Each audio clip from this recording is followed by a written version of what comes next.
Trying a new gluten-free bread recipe tomorrow.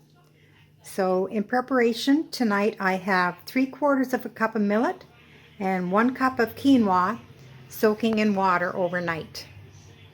And we'll make the bread tomorrow. I am one of those people that have collected recipes for years, cut out of magazines, all sorts of places, anywhere where I could find them, and I just kept shoving them in recipe boxes. And occasionally I made something. Most of the time I didn't. So the last few years I've been purging a lot of them and getting rid of them. But I've decided to try a few of them, and this is one of those. This is a gluten-free bread. I have drained the millet and the quinoa that I soaked last night, and the next step is to make some oat flour.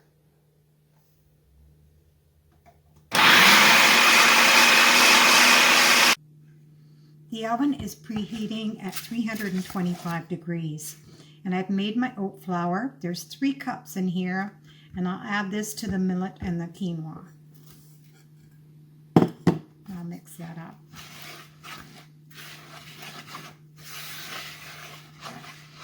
And to that, I'm going to add 1½ teaspoons of salt,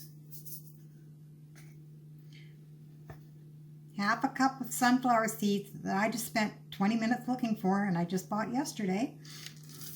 That's forgetfulness for you, or old age.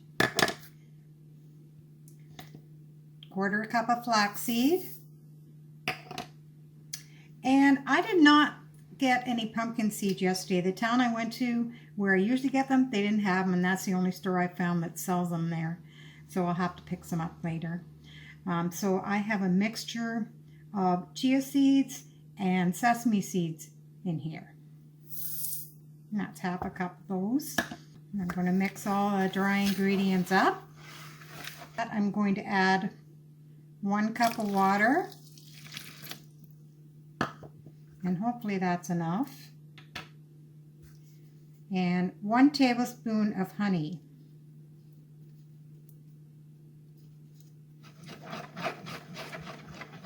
It's not enough water. I will have to add more because it doesn't look like it's enough. When we put this in a greased loaf pan, and we are going to bake it for 1 hour. And it is all mixed up. It seems very dry. Not sure what I'm doing. Maybe I'll add just a little bit more water. If it flops, it flops. I greased the pan really well, and the mixture, I pressed that into the pan. I did add total of 1½ cups of water instead of the 1 cup. The oven is ready. We're going to put that in, and it should be cooked in 1 hour, and then we'll have a look at it.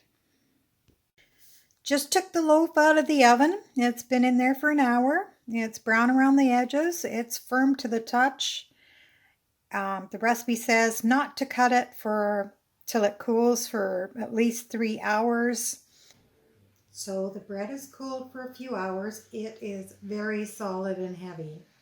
I took it out of the pan after about 1/2 hour. It came out really easy. So let's see if it cuts.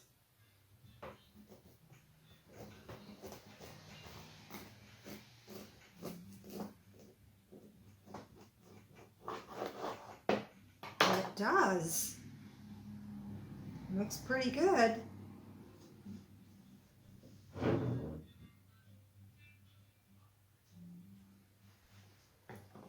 Now it's time just to taste it.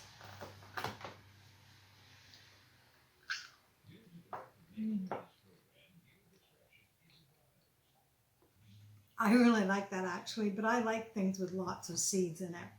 So if you like heavy, dense bread with lots of seeds in it, maybe to have with some soup for dinner, or a bit of honey or butter or vegan margarine or vegan butter or whatever.